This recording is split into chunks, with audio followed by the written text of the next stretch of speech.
안녕하세요. 아얀멘토입니다. 학점은행제는 교육부 산하 기관인 국가평생교육진흥원에서 주관하는 학위 취득 제도로 공식적으로 학점은행제로 취득한 학점 및 학위는 정규 대학에서 취득한 학점 및 학위와 동등한 학력으로 인정이 됩니다. 네이버랑 유튜브에 학점은행제를 검색했을 때 가장 많이 뜨는 연관 검색어가 뭔지 아세요? 바로 학점은행제 현실입니다. 맞아요. 우리나라에서는 학벌을 좀 중요하게 여기는 관념이 있다 보니까 학점은행제가 법적으로는 동등한 학력으로 인정이 되지만 정규 대학이 아니라는 인식 때문에 현실적으로 취업할 때 정규 대학 전공자 그런 분들과 경쟁을 해야 하는 부분이 분명히 존재합니다. 근데 또 사실 반대 입장에서 생각해보면 좀 4년 동안 몇 천만 원의 등록금을 내고 학교 다닌 사람의 입장에서는 1, 2년 안에 몇백만 원의 수강료로 당연히 쉬운 과정은 아니지만 특히 온라인으로 학위를 취득한 사람을 좀 인정하기 어려울 수도 있죠. 그래서 오늘은 현실적으로 학점은행제 교육원 담당자가 바라봤을 때 이 학위나 자격증을 학점은행제로 취득을 하더라도 적어도 이 학점은행제라는 키워드 때문에 걸림돌이 되지 않는 과정들을 싹 다 정리를 해보려고 합니다. 물론 이 영상에 나오는 학위나 자격증 외에 더 있을 수도 있지만 온라인 기반으로 좀 가장 많이 찾으시는 과정들 위주로 정리를 해드릴게요.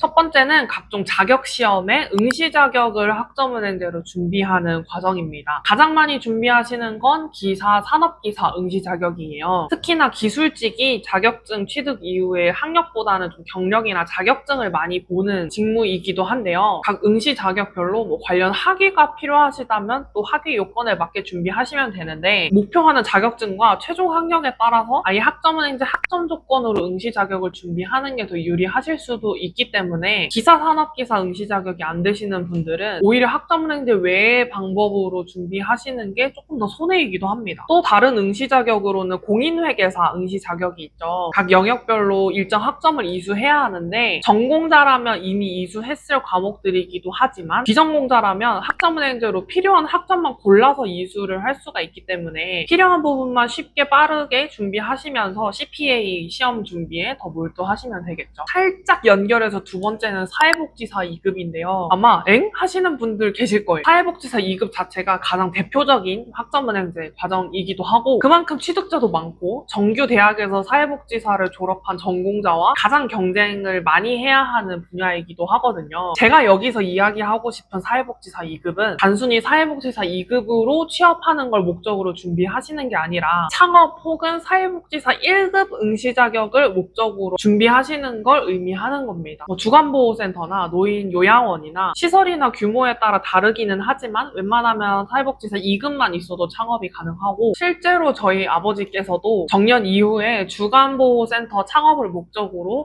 사회복지사 2급 과정을 이수하고 계신 제 학습자이시기도 하십니다. 혹은 사회복지사 1급의 경우에는 사회복지사 2급을 딴 뒤에 학력을 갖추거나 경력을 갖춰서 시험 응시 자격을 마련할 수 있는데 사회복지학과를 졸업해도 사회복지사 1급은 시험을 반드시 쳐야 되는 건 똑같기 때문에 창업은 할 생각이 없고 근데 이제 정년 이후 일자리로 사회복지사는 생각 중이시다라고 하신다면 저는 차라리 2급으로 응시 자격을 준비하셔서 1급 시험을 보시는 걸 더 권장드리고 있습니다. 세 번째는 면허 혹은 자격 요건을 위한 과정입니다. 대표적으로는 종합미용 면허가 있는데요. 우리나라에서 미용사 국가고시로 자격증을 취득했을 때 예를 들어 네일 자격증을 취득했다고 하면 네일샵만 창업할 수 있고 피부 자격증을 취득했다고 하면 피부샵만 창업을 할 수가 있는데요. 만약에 샵인샵 이런 거로 좀 확장을 하고 싶다라고 하면 국가고시를 다시 칠 필요 없이 종합미용 면허가 있으면 되는데 비전공자의 경우에는 학점은행제로 미용 전문학사 학위를 취득하면 또 빠르게 준비할 수 있습니다. 또 다른 자격 요건과 관련된 과정으로는 화장품 책임 판매 관리자 자격 요건을 준비하는 과정이 있는데요. 화장품 브랜드를 런칭하거나 유통업을 좀 창업하고 싶을 때는 반드시 화장품 책임 판매 관리자 자격을 갖추고 식약처에 화장품 책임 판매업 등록을 해야 하는데 이 자격 요건 중에 비전공자가 가장 빠르게 준비할 수 있는 게 20계열로 4년제 학사 학위를 갖추는 거예요. 이것도 단순히 법적인 자격 요건을 갖추시는 거다 보니 학점은행제를 활용하시는 게 가장 효율적인 방법입니다.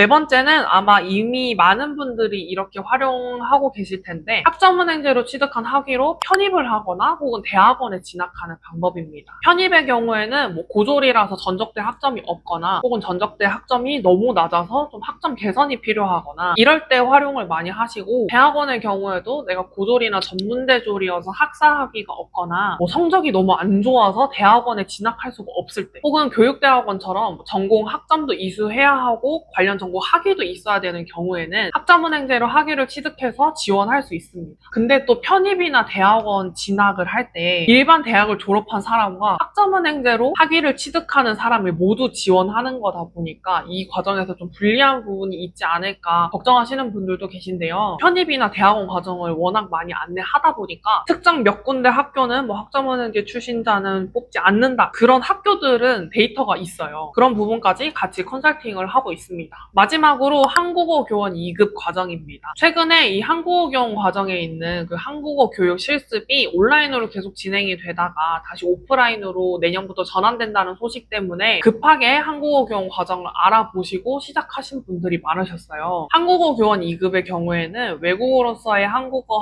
학위를 취득해야 자격증을 받을 수가 있는데, 애초에 한국어 교육학과라든지 외국인을 대상으로 한국어를 교육할 수 있는 어떤 전공을 배우는 학과 자체가 많지 않기 때문에 학점은행제로 학위를 취득했더라도 정규 대학을 졸업한 사람과 가장 경쟁이 없는 분야 중에 하나가 또 한국어 교원 분야이기도 합니다. 오늘 언급한 과정에 대해서는 제가 각각 좀 자세하게 정리해서 앞으로 유튜브에 잘 올려보도록 할게요.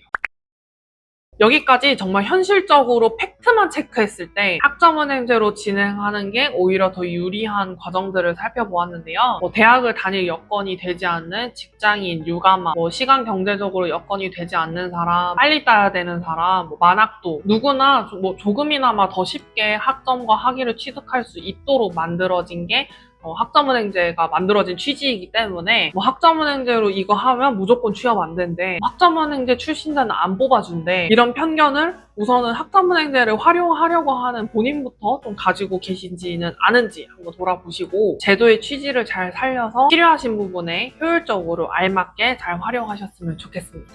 감사합니다.